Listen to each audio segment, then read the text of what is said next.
Hi friends, you are very most welcome on Unique Study with Ajay। दोस्तों, इस channel के ऊपर मैं नेट जा फर्स्ट पेपर और ज्योग्राफी दोनों की बिल्कुल सिस्टमेटिक ढंग से क्लासेस चला रखा हूँ, तो आप मेरी ये सभी क्लासेस ज्वाइन कर सकते हो। देखो, आज मैंने आपको ज्योग्राफी का जो डेस्क्रिप्टिव क्लास थी मॉर्निंग वाली, तो उसमें मैंने आपको एक न्यू टॉपिक पढ़ाया और वो न्यू टॉपिक है हमारा ओशियनोग्राफी का। जो डेस्क्रिप्टिव वाली क्लास थी उसमें हमने ओशियनोग्राफी स्टार्ट कर दिया है, तो प्लीज़ ओशियनोग्राफी आप ज़रूर पढ़ें। और देखो, यहाँ पर हम बिल्कुल पॉइंट टू पॉइंट चलते हैं। जो हमारी ये क्लासेज हैं वो बहुत इंपॉर्टेंट होने वाली हैं। देखो, असिस्टेंट प्रोफेसर के एग्ज़ाम के लिए, कॉलेज लेक्चरर के एग्ज़ाम के लिए, स्कूल लेक्चरर के एग्ज़ाम के लिए, नेट जेआरएफ के लिए, सेट के लिए, टीजीटी के लिए और पीजीटी के लिए। और आज हम डिस्कस करने वाले हैं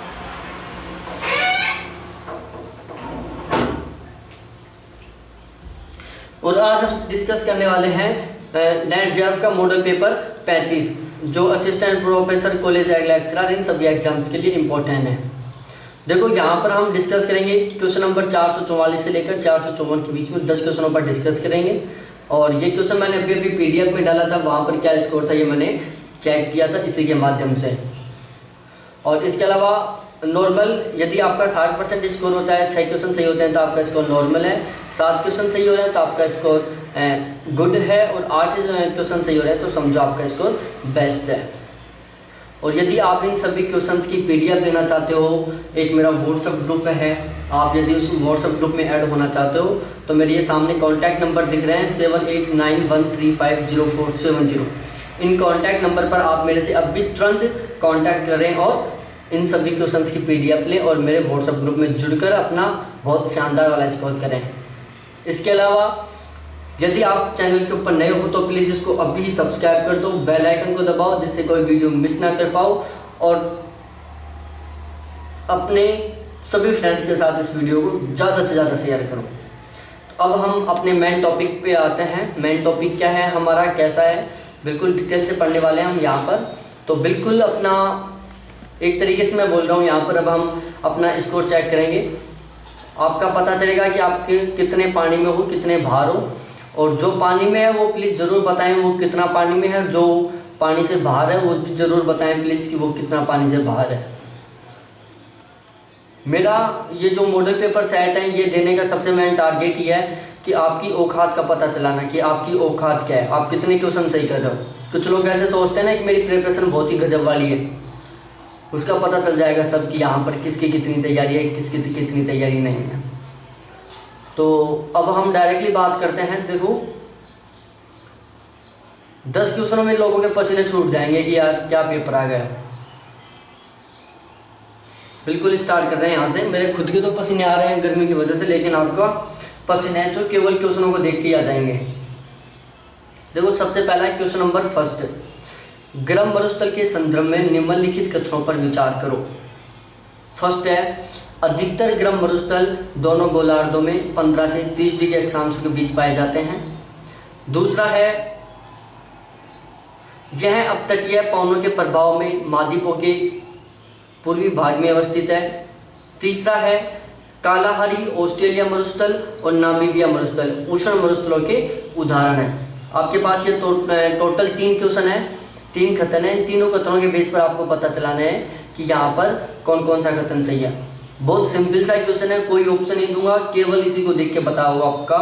आप एक नोटबुक लो, बिल्कुल खाली, एक खाली पेज ले लो और उस पर क्वेश्चन देखते जाओ कि कौन सा क्वेश्चन सही है, कौन सा गलत है।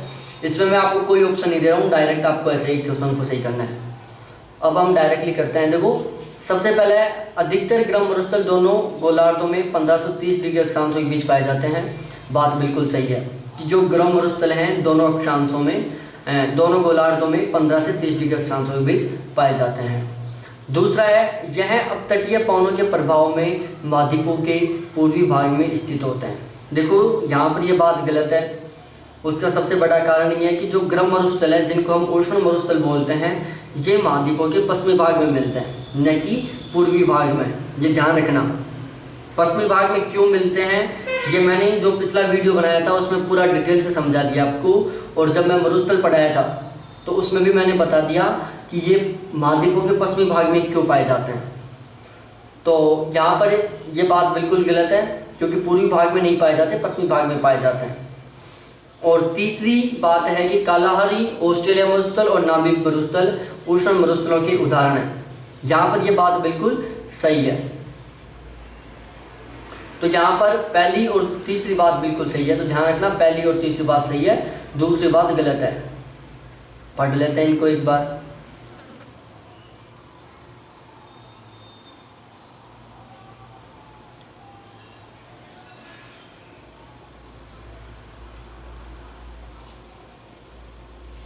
कोई ना, तो ये रहा, नीचे जाइए, ये रहा।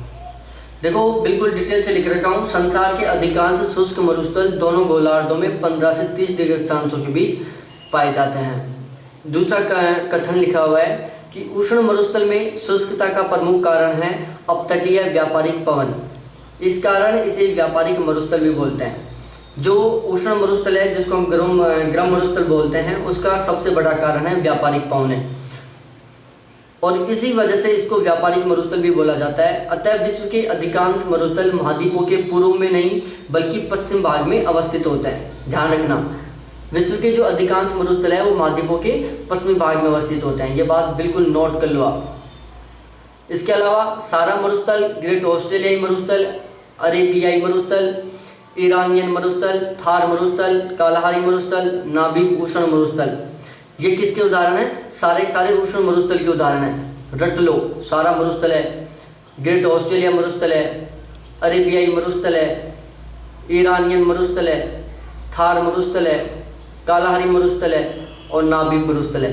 ये सारे क्या हैं? उष्ण मरुस्थल के उदाहरण हैं। उष्ण मरुस्थल के निर्माण में ठंडी महासागरीय धाराओं का भी योगदान होता है।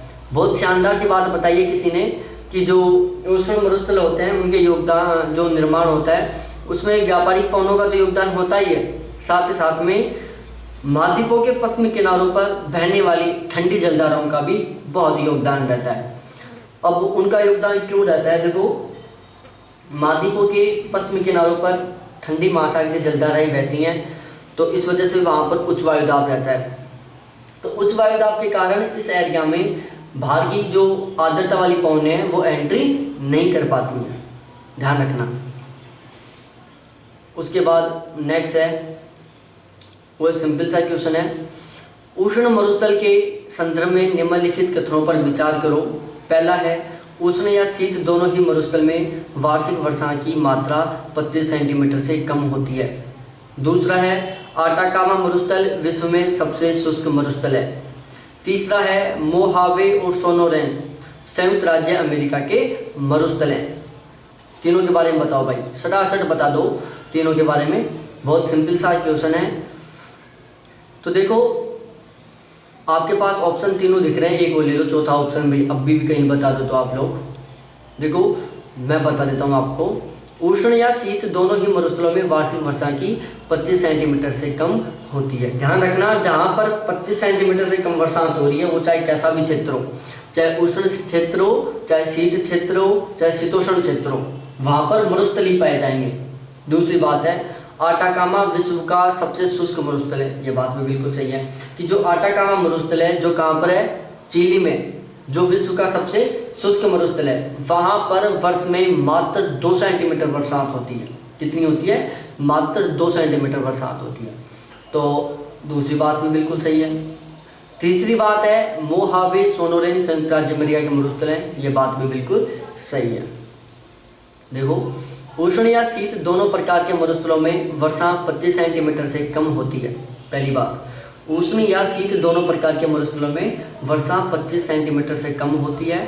आटाकामा मरुस्थल में व्यावहारिक रूप से वर्षा का अभाव होता है, वहाँ पर 2 सेंटीमीटर से कम वर्षा होती है, इसलिए इसको विश्व का सबसे शुष्क मरुस्थल कहते हैं। और लास्ट में है, सोनोरेन है, मोहावे है, कैलिफोर्निया है, मैक्सिन है, ये सारे संयुक्त राज्य अमेरिका के मरुस्थल है।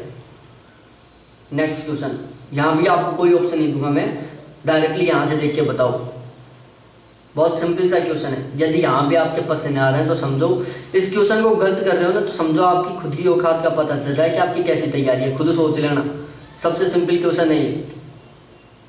देखो, चिहुआहुआन चीन, गोबी मंगोलिया, पैटागोनिया अर्जेंटीना। सबसे पहले मैं बता दूं, चिहुआहुआन ये कहाँ पर है? मैक्सिको में, तो पहली बात ही गलत है। गोबी मरुस्थल मंगोलिया में और चाइना में, ये बात बिल्कुल सही है। पैटागोनिया मरुस्थल अर्जेंटीना में, ये बात भी बिल्कुल सही है। तो यहाँ पर दूसरी तीसरी बात सही है, पहली बात गलत है। एक बार पढ़ लो इसको। चिहुआहुआन मरुस्थल मैक्सिको में स्थित है। गोबी मरुस्थल मंगोलिया में स्थित है। गोबी मंगोल नामक एक जनजाति पाई जाती है यहाँ पर, जो खाना बदोश और चरागाह का काम करती है। पैटागोनिया मरुस्थल अर्जेंटीना में है। इसका कुछ भाग चिली में भी फैला हुआ है और यहाँ पर मापुचे नामक जनजाति पाई जाती है। कौन सी? मापुचे नामक। आगे आ जाओ भाई क्वेश्चन नंबर 4 पर कि निम्नलिखित युग्मों पर विचार करो। एक साइड मरुस्थल है, दूसरी साइड जनजातियां हैं। मरुस्थल है, कालाहारी मरुस्थल है, बुशमैन जनजाति। सारा मरुस्थल है, तुआरेग जनजाति। नामीबी मरुस्थल है, हिम्बा जनजाति। अब बताओ भाई इसमें क्या करेक्ट आंसर है? कोई ऑप्शन नहीं दिखाऊंगा, डायरेक्टली यहाँ से बताना है। एक नोटबुक ले लो, उसमें निशान लगा लो, पहला सही, दूसरा सही, तीसरा सही, या पहला गलत, दूसरा गलत, तीसरा गलत। जो भी जिसको नहीं आ रहा है वो तुक्का भी मार सकते हो, क्योंकि नेट जरा पर नेगेटिव मार्किंग नहीं रहती। और यहाँ पर आप गलत करोगे तो भी कोई बेनिफिट नहीं है, सही करोगे तो भी कोई बेनिफिट नहीं है। मैं कोई इनाम नहीं देने वाला आपको, लेकिन आप अपना खुद का एनालिसिस कर लो कि आप कितना स्कोर कर रहे हो। खुद की औकात खुद पता चला लो। देखो, यहाँ पर तीनों की तीनों बात बिल्कुल सही है। जो कालाहारी मरुस्थल है वहाँ पर बुशमैन जनजाति रहती है। सारा मरुस्थल में तुआरेग जनजाति रहती है और नामीबी मरुस्थल में हिम्बा जनजाति रहती है। पढ़ लो। देखो, बुशमैन जनजाति कालाहारी मरुस्थल में निवास करती है, जो कि आर्किड एवं खाद्य संग्रहण का काम करते हैं। किसका? आर्किड और खाद्य संग्रहण का काम करते हैं। इसके अलावा है तुआरेग समुदाय का निवास स्थल सारा मरुस्थल है और ये लोग सारा मरुस्थल के ब्लूमैन कहलाते हैं। क्या कहलाते हैं? ब्लूमैन कहलाते हैं। जो तुआरेग समुदाय है जो कि सारा मरुस्थल में रहते हैं, इन्हें सारा मरुस्थल का ब्लूमैन कहते हैं। और एक है हिम्बा जनजाति, नामीबिया के उत्तर में नामीबी मरुस्थल में रहता है। जो हिम्बा जनजाति है वो नामीबी मरुस्थल में रहती है और नामीबी मरुस्थल कहाँ पर है? नामीबिया में। आगे आ जाओ भाई।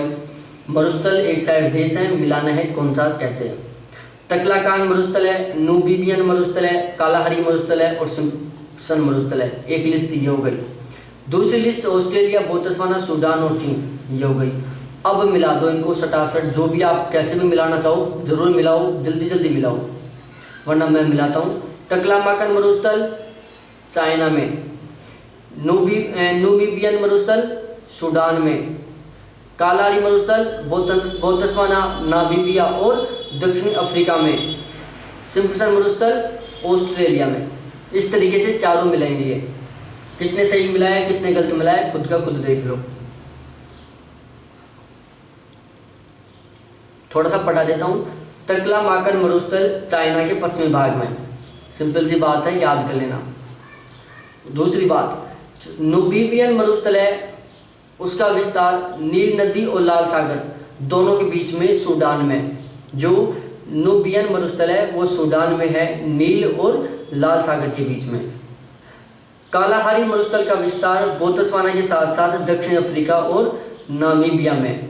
जो कालाहारी मरुस्थल है उसका विस्तार बोत्सवाना, नामीबिया और दक्षिण अफ्रीका में है। और सिम्पसन मरुस्थल ऑस्ट्रेलिया में। ध्यान रखना। आ जाओ भाई नेक्स्ट क्वेश्चन पर। बहुत सिंपल क्वेश्चन ले रहा हूँ मैं, कोई क्वेश्चन डिफिकल्ट नहीं है। क्वेश्चन गलत कर रहे हो तो देख लो, फिर कैसी भी तैयारी नहीं है आपकी, ये मानना। अब आ जाते हैं द्वीपों के संदर्भ में निम्नलिखित कथनों पर विचार करो। पहला कथन, परवाल द्वीप का निर्माण महाद्वीपीय मग्न तटों पर मूंगा के अस्थिर पंजरों के जमाव से होता है। दूसरा है लक्षद्वीप, मालदीव व बरमूडा परवाल द्वीप के उदाहरण है। इस क्वेश्चन में मैं आपको ऑप्शन दे रहा हूँ, 4 ऑप्शन। चारों में से बताओ भाई कौन सा सही होगा, जल्दी जल्दी बताओ। चलो मैं बता देता हूँ आपको। जो जिसने बता दिया वो सही है, नहीं बताया वो मेरे से देख लो, टिप लो यहाँ पर। परवाल द्वीप का निर्माण महाद्वीप या मग्न तटों पर मूंगा के अस्थिर पंजरों के जमाव से होता है। बात बिल्कुल सही है कि परवाल द्वीप का निर्माण महाद्वीप या मग्न तटों पर मूंगा के अस्थिर पंजरों के जमाव से होता है। दूसरी बात, लक्षद्वीप, मालदीव व बरमूडा परवाल द्वीप के उदाहरण हैं। दोनों की दोनों बात बिल्कुल सही है। Option C is the right answer of this question. Description पढ़ लेते हैं भाई। परवाल द्वीप का निर्माण प्राय उष्णकटिबंधीय सागरों में होता है। सबसे पहली बात कि जो परवाल द्वीप होते हैं, जो परवाल भित्तियों के द्वारा निर्मित होते हैं, क्या होते हैं? परवाल द्वीपों का निर्माण परवाल भित्तियों के द्वारा होते हैं और ये उष्णकटिबंधीय महासागरों में पाए जाते हैं। दूसरी बात, उष्णकटिबंधीय क्षेत्रों में सागरों के महाद्वीप या मग्न तट में परवाल या मूंगा जीवों के अस्थिर पंजरों के जमाव से ऐसे द्वीपों का निर्माण होता है। अगली बात पढ़ लो, हिंद महासागर में के अरब सागर में स्थित लक्षद्वीप और मालदीव परवाल द्वीप के उदाहरण हैं। कि जो हिंद महासागर है उसमें जो अरब सागर है उसके लक्षद्वीप और मालदीव दोनों के दोनों द्वीप परवाल द्वीप के उदाहरण हैं। इसके अलावा एक अटलांटिक महासागर का बरमूडा द्वीप है जो भी परवाल द्वीप का उदाहरण है। अच्छी तरीके से याद कर लो। उसके बाद आता है द्वीपों के संदर्भ में निम्नलिखित युग्मों पर विचार करो, कौन सा युग्म सही सुमेलित है। पहला है हवाई द्वीप, ज्वालामुखी, अपर्दनमूलक द्वीप, वेस्ट इंडीज और विवर्तनिकी द्वीप ग्रीनलैंड। सटासट बता दो कि इसका आंसर क्या होगा। आपको मैं यहाँ पर ऑप्शन भी दे देता हूँ, कहीं सही बताओ तो आप, लेकिन अब सही बताना। ऑप्शन दे रहा हूँ सारे के सारे, लो सारे के सारे ऑप्शन। थोड़ा सा आंसर भी दिख रहा है, अब लगाओ दिमाग। चिन्हों का आंसर भी दिख रहे हो या इंडे दिख रहे हो, तो आपको करेक्ट आंसर का पता चलाना है। यहाँ पर थोड़ा सा आंसर भी दिख रहा था आपको, यहाँ पर क्या आंसर आएगा पता चलाओ जल्दी से जल्दी। देखो जो 7वां क्वेश्चन है उसका करेक्ट आंसर है जो हवाई द्वीप है वो एक ज्वालामुखी द्वीप है। जो अपर्दनमूलक द्वीप वेस्ट इंडीज, ये बात गलत है। विवर्तनिक द्वीप ग्रीनलैंड, ये बात भी गलत है। अब आ जाओ सही कैसे है भाई। देख, ज्वालामुखी द्वीपों का निर्माण महासागरीय कटकों के सारे अधिक मात्रा में लावा के निकलने से होता है। ये बात बिल्कुल समझ में आ गई होगी, समझने लायक कुछ है नहीं इसमें, कि ज्वालामुखी द्वीपों का निर्माण महासागरीय कटकों के सारे अधिक मात्रा में लावा के निकलने से होता है। और एलुसियन और हवाई दो द्वीप हैं जो ज्वालामुखी द्वीपों के उदाहरण हैं। आगे आ जाओ। अपर्दन मूलक द्वीप मुलायम चट्टानों के अपर्दन के पश्चात शेष बचे कठोर चट्टानों से बनता है।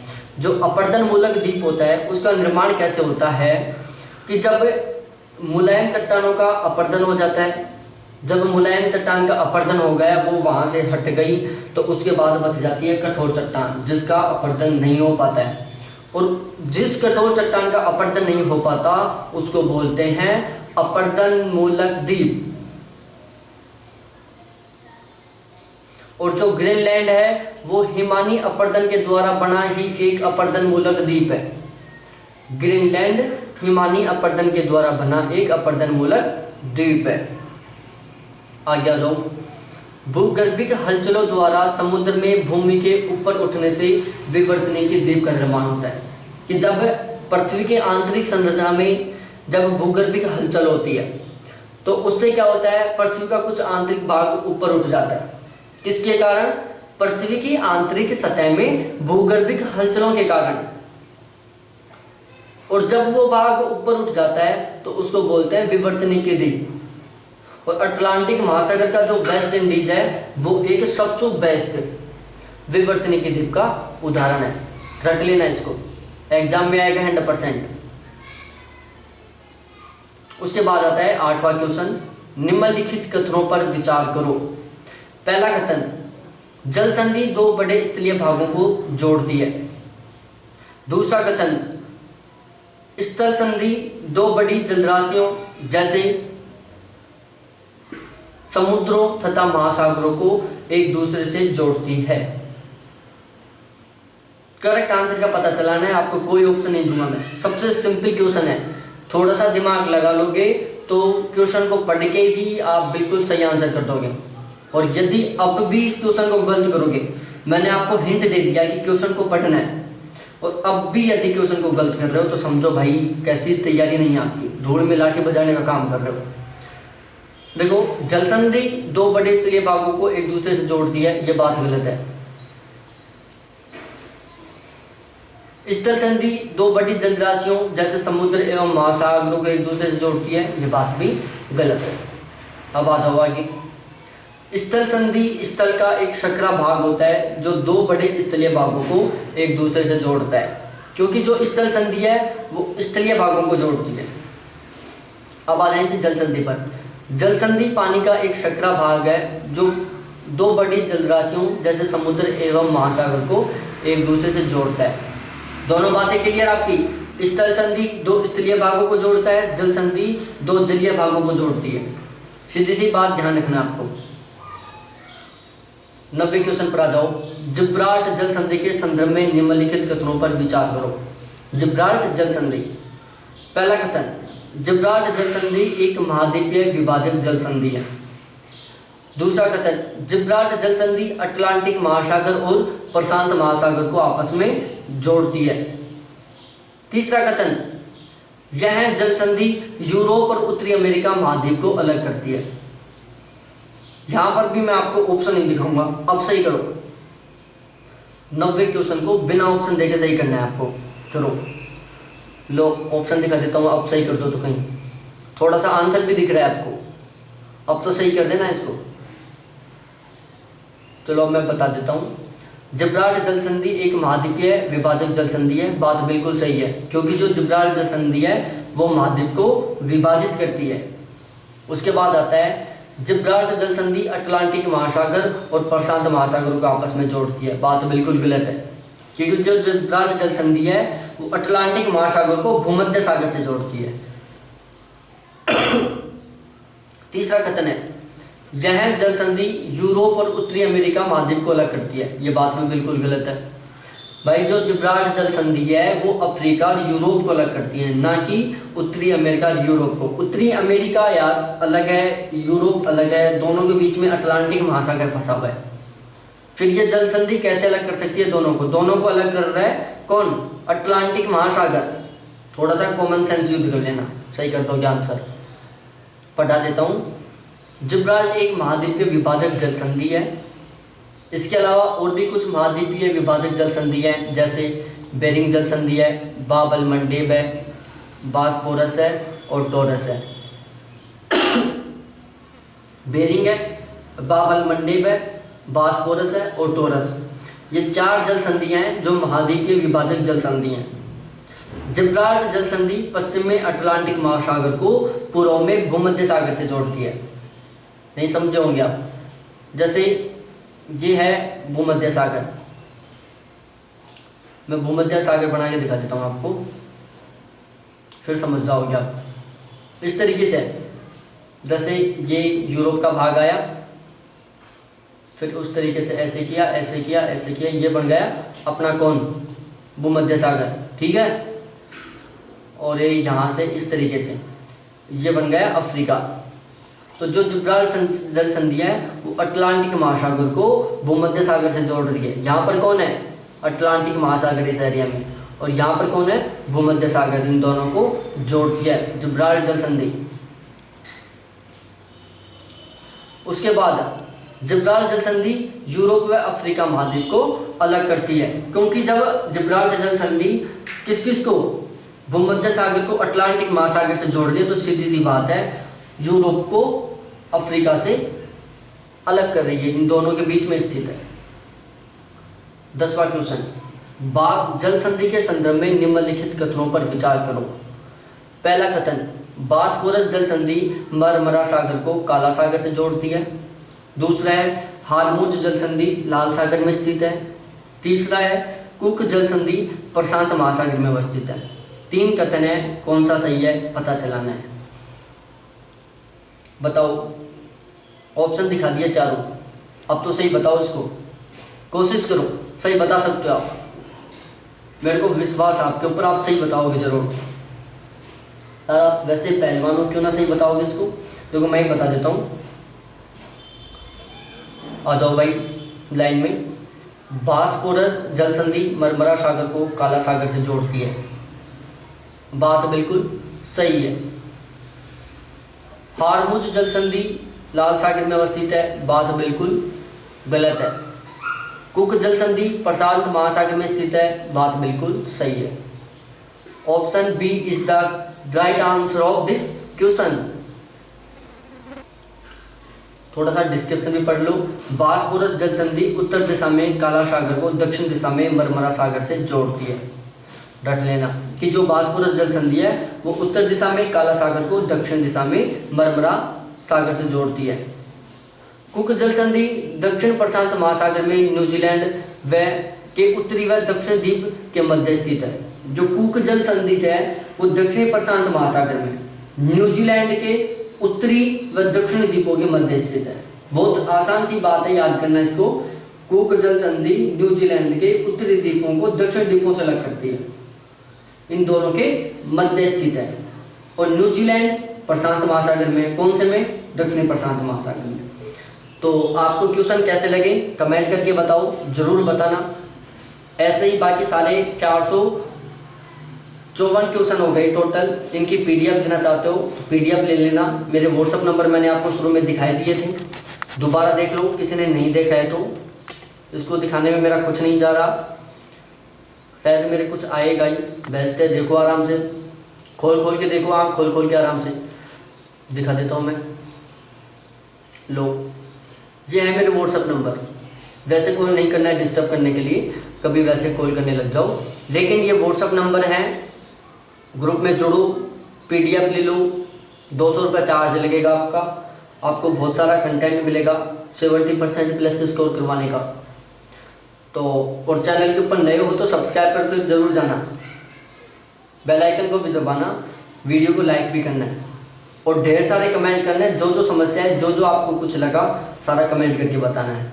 और जितनी क्वेश्चन सही करिए वो भी कमेंट करके बताना है। थैंक्स देखने के लिए, बाय। फिर मिलते हैं नेक्स्ट वीडियो के साथ।